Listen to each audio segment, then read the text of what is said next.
Hello guys, तो कैसे हैं आप सब।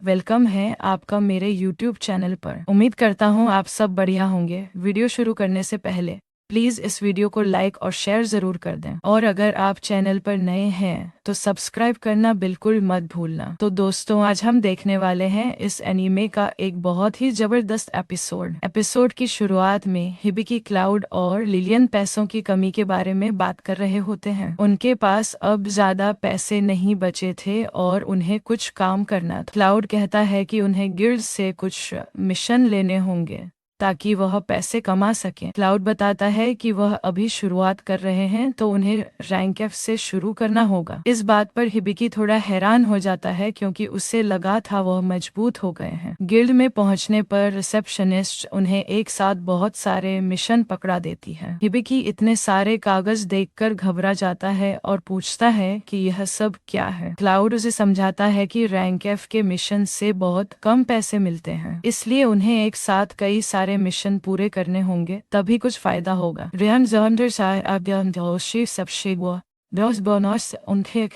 उन्हें खास मिशन के बारे में बताती है। यह चोर अमीर लोगों को निशाना बनाता है और भागते समय जानवरों की नकली पूंछ छोड़ जाता है। हिबिकी और उसके दोस्त यह मिशन लेने का फैसला करते हैं और जंगल की ओर निकल जाते हैं। जंगल में हिबिकी अपनी तीरंदाजी की प्रैक्टिस कर रहा होता है और एक खरगोश पर निशाना लगाता है। उसका निशाना बिल्कुल सही लगता है और वह खरगोश को मार गिराने में कामयाब हो जाता है। क्लाउड उसकी तारीफ करता है और कहता है कि उसने अपनी ट्रेनिंग में काफी सुधार किया है। दूसरी तरफ लिलियन जंगल से कुछ जड़ी बूटियां और खास फल इकट्ठा कर रही होती है। इन लाल फलों को मेचिका चिका फल कहा जाता है, जो रास्ता भटकने पर काम आते हैं। लिलियन एक फल को पेड़ पर मारती है जिससे एक रंगीन और जादुई धमाका होता है। यह फल असल में एक तरह का चमकदार निशान छोड़ने का काम करता है। हिबिकी यह देखकर हैरान रह जाता है कि इस दुनिया में कितनी अजीब जादुई चीजें हैं। वह आसमान की तरफ देखकर सोचता है कि वह अपने असली दुनिया में कैसे वापस जा सकता है। सीन बदलता है और हम यूरी नाम की एक लड़की को एल्फ लड़कियों के साथ देखते हैं। एल्फ लड़की यूरी को एक जादुई ताबीज देती है और कहती है कि ये उसकी रक्षा करेगा। यूरी मुस्कुराकर ताबीज ले लेती है,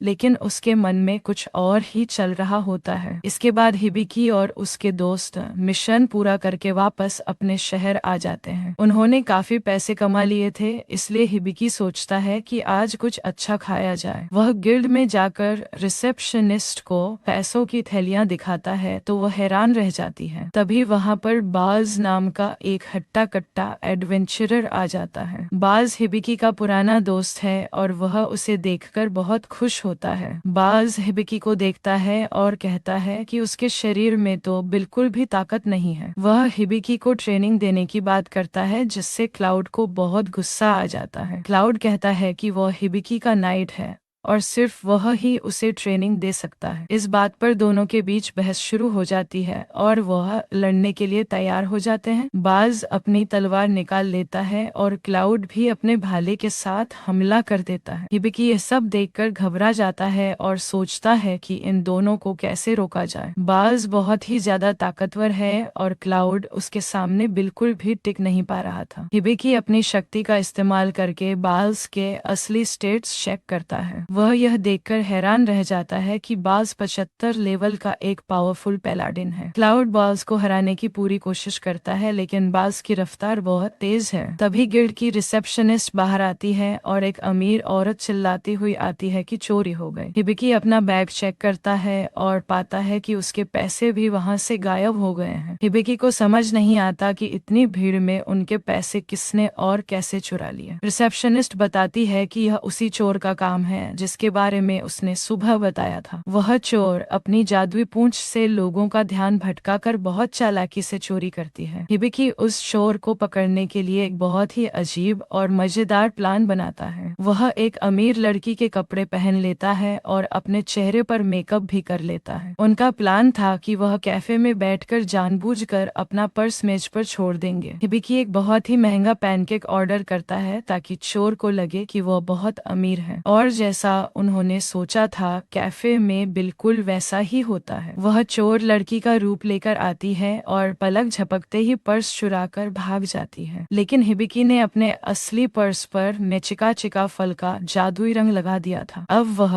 उस रंग के चमकते निशानों का पीछा करते हुए चोर के पीछे निकल पड़ते हैं। निशान उन्हें एक अंधेरी गली और फिर एक पुराने तहखाने की तरफ ले जाते हैं। तहखाने के अंदर एक अजीब सा बार होता है जहां बहुत सारे खतरनाक गुंडे बैठे थे। हिबिकी लड़की के भेष में अंदर जाता है तो सब गुंडे उसे घूरने लगते हैं। एक गुंडा हिबिकी के पास आता है और उसे एक सुंदर लेस वाला रुमाल दिखाता है। हिबिकी उससे बात करने का नाटक करता है ताकि वह असल चोर को ढूंढ सके। हिबिकी की नजर सीढ़ियों पर जाती है जहां एक हुड पहने हुआ कोई शख्स खड़ा था। हिबिकी क्लाउड को इशारा करता है और वह उस हुड वाले शख्स का चुपचाप पीछा करते हैं। वह उसे एक संकरी गली में घेर लेते हैं और हिबिकी कहता है कि उसे सब पता है। हिबिकी बताता है कि वह एक अप्रेजर है और उसने उस चोर की असलियत जान ली है। वह हुड वाली लड़की अपना हुड हटाती है और उसके लोमड़ी के कान नजर आने लगते हैं। उसका नाम फोना है और वह बहुत ही शातिर और चालाक चोर है। फोना हंसते हुए कहती है कि उसने हिबिकी का पर्स तो पहले ही बदल दिया था। वह एक नकली पर्स छोड़कर हिबिकी के सारे पैसे अपने साथ ले आई थी। हिबिकी को यह जानकर बहुत गुस्सा आता है कि उनका पूरा प्लान फेल हो गया। फोना मौका देखकर एक जादुई जाल चालू करती है और वहां से तेजी से भागने लगती है। लेकिन हिबिकी ने भी एक जाल बिछा रखा था और फोना उसमें बुरी तरह फंस जाती है। फोना उल्टी लटकी होती है और हिबिकी को ध्यान से देखकर हैरान रह जाती है। उसे समझ आ जाता है कि यह लड़की नहीं बल्कि एक लड़का है जिसने कपड़े बदले हैं। फोना कहती है कि वह उसे नीचे उतार दे तो वह उसके लिए कुछ भी करेगी। हिबिकी शर्त रखता है कि उसे फोना की चोरी की हुई चीजों को अपराध करना होगा। फोना मान जाती है और वह उसे अपने छिपे हुए ठिकाने पर ले जाती है। फोना एक एक करके अपनी चोरी की हुई चीजें निकाल कर हिबिकी को दिखाती है। हिबिकी अपनी शक्ति से बताता है कि कौन सी चीज असली है और कौन सी चीज नकली है। अंत में फोना एक लकड़ी का कंगन निकालती है और कहती है कि यह उसके लिए बहुत खास है। हिबिकी उस कंगन को देखता है और बताता है कि यह उसकी छोटी बहन का प्यार का प्रतीक है। उस कंगन पर जादुई भाषा में लिखा था, अपनी प्यारी दीदी को बहुत धन्यवाद। फोना यह सुनकर भावुक हो जाती है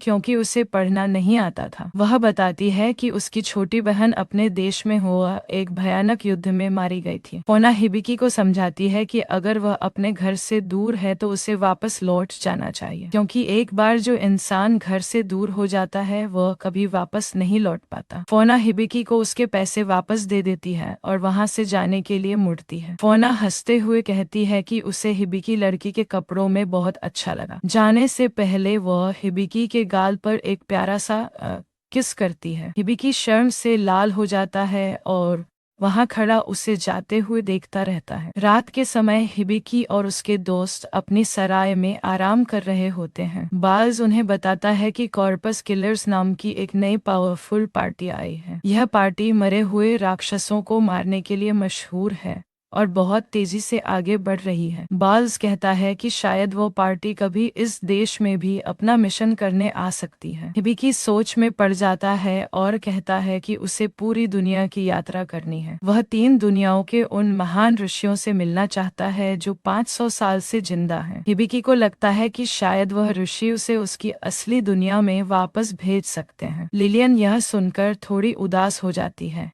क्योंकि हिबिकी उन्हें छोड़कर चला जाएगा। हिबिकी को भी बुरा लगता है, लेकिन क्लाउड कहता है कि वो हमेशा हिबिकी की रक्षा करेगा। इसके बाद हम जंगल का नजारा देखते हैं जहां यूरी और एल्फ लड़कियां आराम कर रही हैं। जंगल के जादुई स्पिरिट्स उन्हें बताते हैं कि रोवेल जंगल में कुछ बहुत कीमती चीज गिरी है। यूरी को तुरंत कुछ याद आता है और वह कहती है कि उसे एक जरूरी काम है। वह एल्फ लड़कियों को वहीं छोड़कर रात के अंधेरे में रहस्यमय तरीके से चली जाती है। अब यह कहानी आगे क्या मोड़ लेगी यह तो हमें अगले एपिसोड में ही पता चलेगा। अगर आपको यह एपिसोड पसंद आया हो तो वीडियो को लाइक करें और चैनल को सब्सक्राइब करना मत भूलिए।